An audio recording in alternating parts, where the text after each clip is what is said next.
하나님께서 오늘 우리에게 주신 말씀은 사도행전 3장 1절로부터 10절 말씀입니다. 이 기록된 계시의 말씀을 봉독할 때 살아계신 하나님의 음성을 들으실 수 있기를 바랍니다. 제9시 기도 시간에 베드로와 요한이 성전에 올라갈새 나면서 못 걷게 된 이를 사람들이 메고 오니 이는 성전에 들어가는 사람들에게 구걸하기 위하여 날마다 미문이라는 성전 문에 두는 자라. 그가 베드로와 요한이 성전에 들어가려 함을 보고 구걸하거늘 베드로가 요한과 더불어 주목하여 이르되 우리를 보라 하니 그가 그들에게 무엇을 얻을까 하여 바라보거늘 베드로가 이르되 은과 금은 내게 없거니와 내게 있는 이것을 네게 주노니 나사렛 예수 그리스도의 이름으로 일어나 걸으라 하고 오른손을 잡아 일으키니 발과 발목이 곧 힘을 얻고 뛰어서서 걸으며 그들과 함께 성전으로 들어가면서 걷기도 하고 뛰기도 하며 하나님을 찬송하니 모든 백성이 그 걷는 것과 하나님을 찬송함을 보고 그가 본래 성전 미문에 앉아 구걸하던 사람인 줄 알고 그에게 일어난 일로 인하여 심히 놀랍게 여기며 놀라니라. 아멘. 프랑스의 소설가인 파올로 코엘료의 흐르는 강물처럼 이라는 산문집에서 이런 이야기가 나옵니다. 아크바에 현자가 나타났는데 그러나 아무도 그 현자를 눈여겨보지 않았습니다. 또 그의 가르침을 진작에 듣는 사람도 없었습니다. 결국 그는 사람들의 웃음거리가 되었죠. 어느 날 그가 대로를 따라 걷는데 한 무리의 남녀가 뒤따르면서 그에게 모욕의 말을 퍼붓습니다. 그는 모른 채 하지 않고 돌아서서 그들을 축복합니다. 그들 중에 한 남자가 말하죠. 아니 당신은 귀머거리요. 이렇게 욕짓거리를 쏟아붓는 우리를 축복해 주다니. 그때 그 현자가 말합니다. 누구나 자신이 가진 것만을 줄 수 있는 법입니다. 작가가 그것을 말합니다. 누구나 자신이 가진 것만을 줄 수 있다. 너무나도 맞는 말입니다.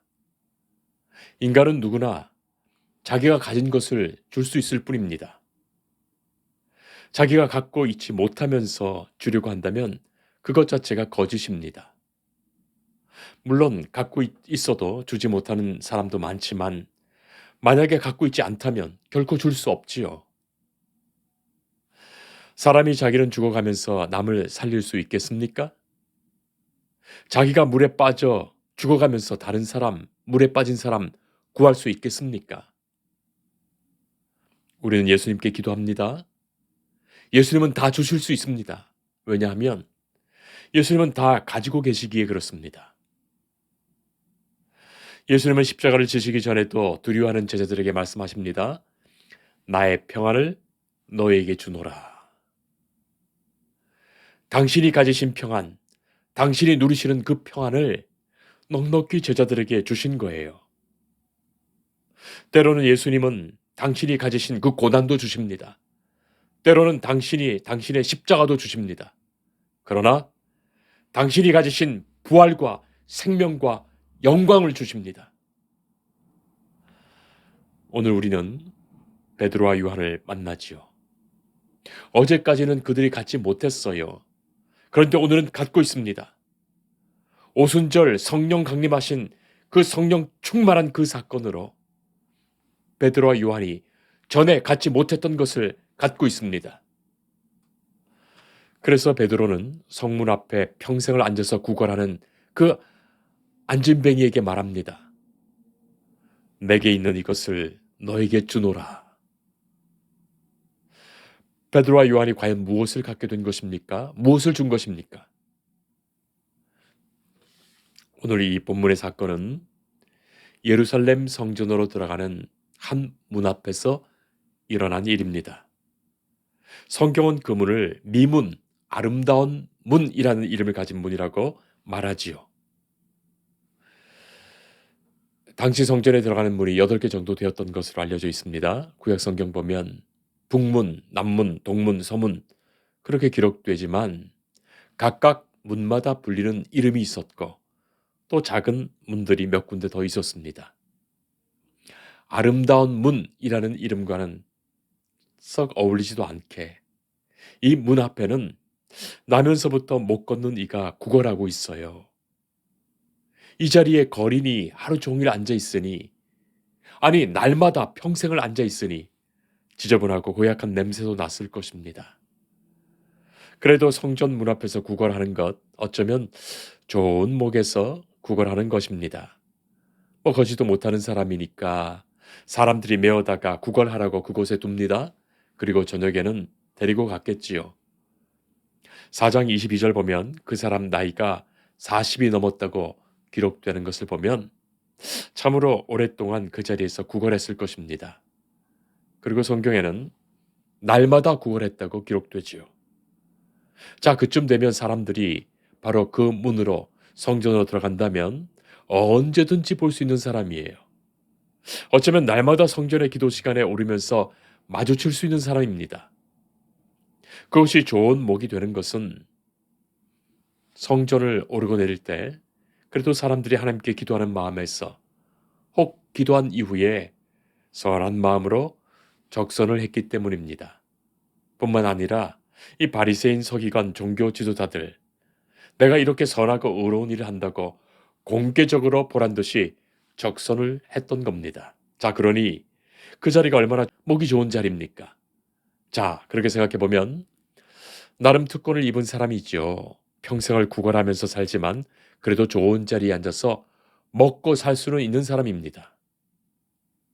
그리고 지나가는 사람들도 그 거린이 늘 거기에 앉아 있었으니까 뭐 사실은 동정 따위란 사라져서 그저 거기 앉아 있는 거지라고 생각했을 것입니다. 뭐 불쌍한 사람도 늘 보면 불쌍하게 느껴지지 않으니 말이죠. 더러운 것도 늘 보면 더럽게 느껴지지 않는 것처럼 말입니다. 자, 그 사람도 마찬가지죠.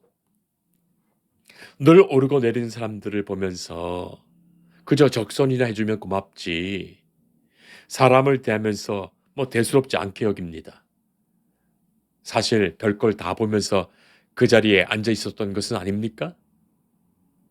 하나님을 찬송하면서 예배하면서 하나님을 기뻐하는 사람들을 보면 뭐 특별하겠습니까?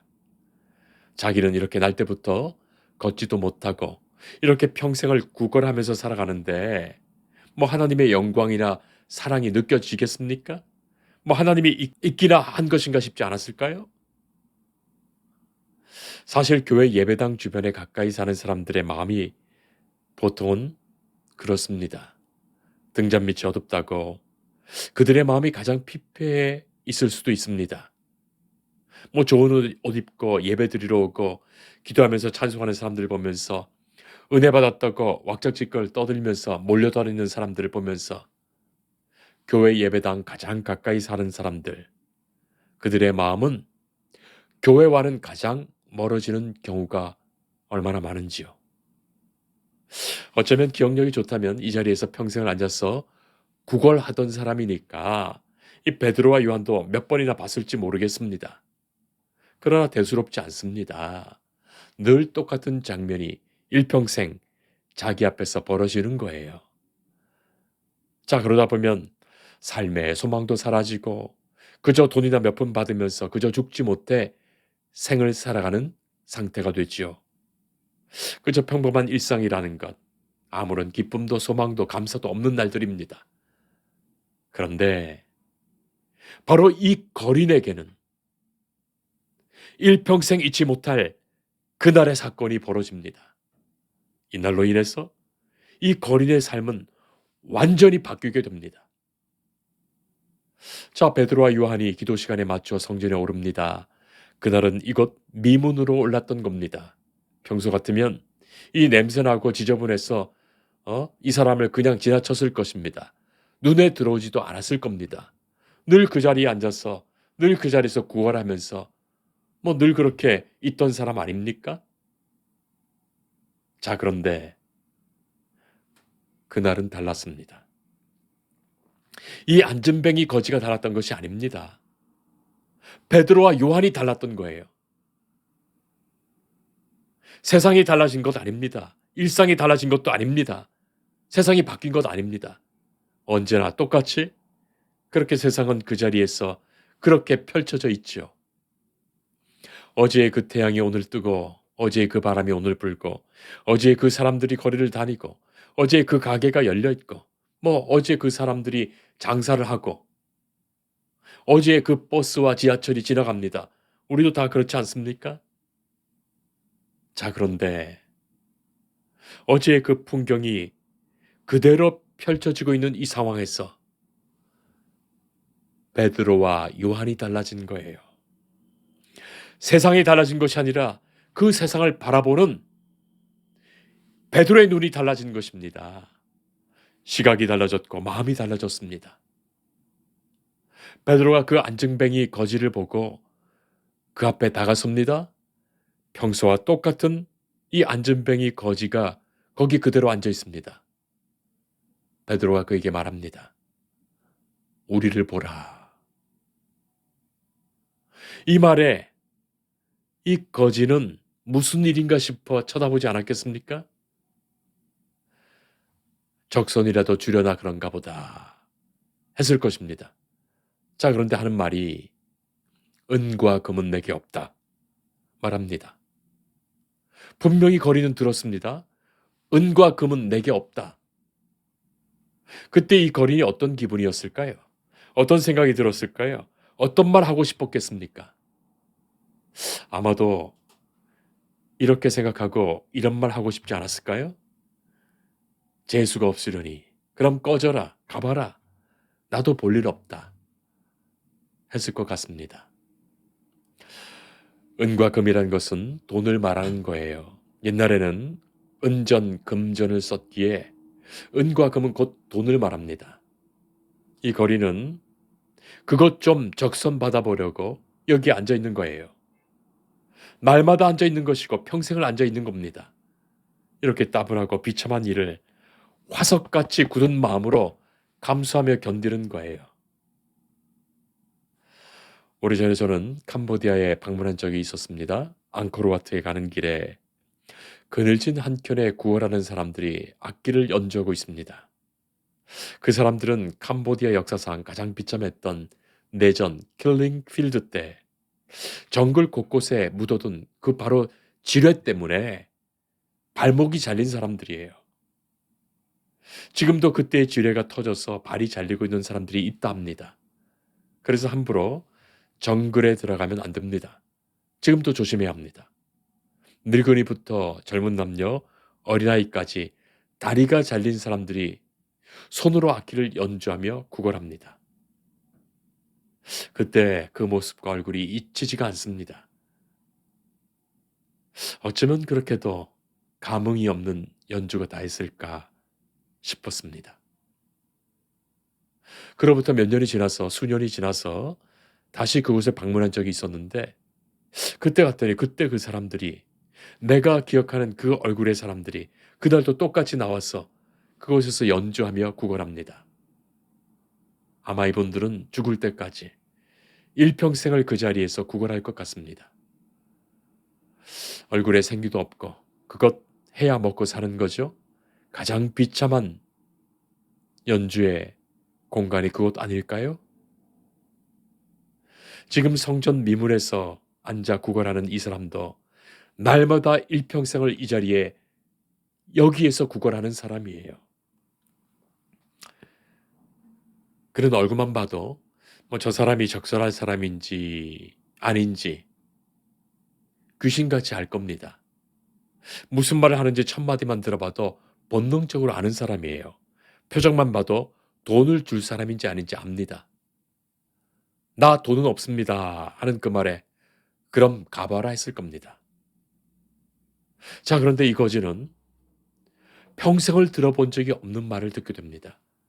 전혀 뜻밖의 말을 듣게 됩니다. 그러나 내게 있는 이것을 네게 주겠다. 눈이 휘둥그레졌을 것입니다. 과연 음과 근과 견줄 만한 그 무엇인가가 도대체 무엇인가 해서 말이죠. 무엇을 주려 하나 그 마음에서 말이죠. 베드로는 이 안진뱅이의 오른손을 잡습니다. 어디서 그런 용기가 났을까요? 베드로가 어떻게 이런 용기가 났을까요? 병든 자 거린을 부정하게 여기지 않고 그의 손을 잡습니다.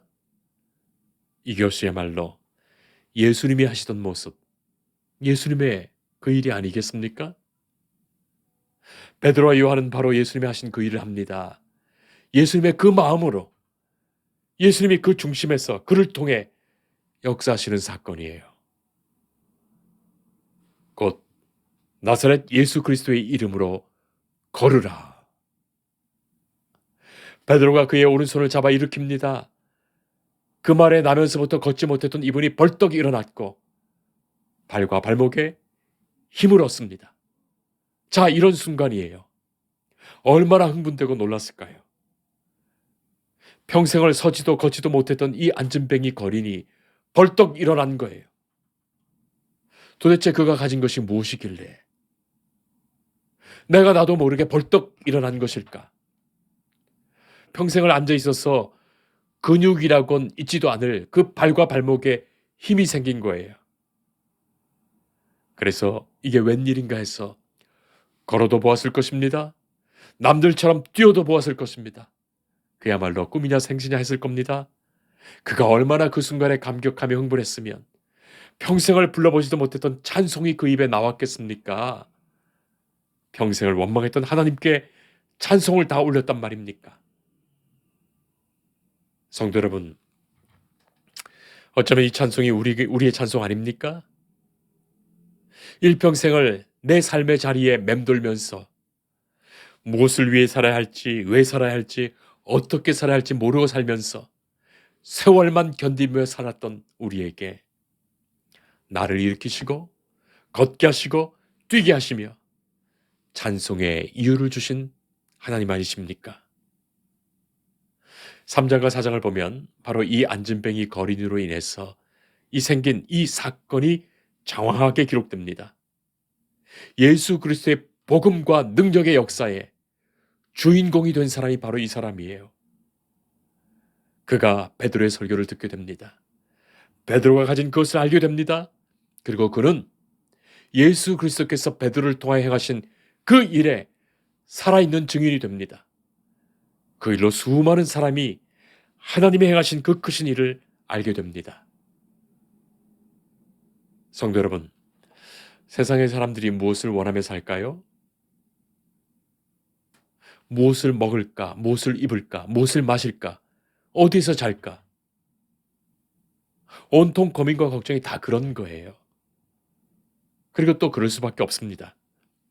그것을 사람들이 간절히 필요로 하기에 때로는 교회가 그것을 베풀어 줌으로써 우리의 사랑과 섬김과 봉사가 표현될 것입니다. 그리고 절대 빈곤하고 생존의 위협을 받는 사람들에게 생존을 위해 적선을 하고 구제하고 나누어 주는 것이 신앙 안에서 생각하면 소중하고 귀하고 선한 일입니다. 교회가 그런 일을 은혜와 사랑으로 감당합니다. 그러나 성도 여러분, 우리가 그들에게 진짜 줘야 할 것이 무엇일까요? 돈밖에는, 은과 금밖에는 자기에게 무엇이 필요한지도 모르고 사는 철저한 이 세속적인 사람들에게 우리가 그들의 생존을 도우면서 그 돈을 적선할 수도 있지만 진짜 주어야 할 것이 무엇입니까?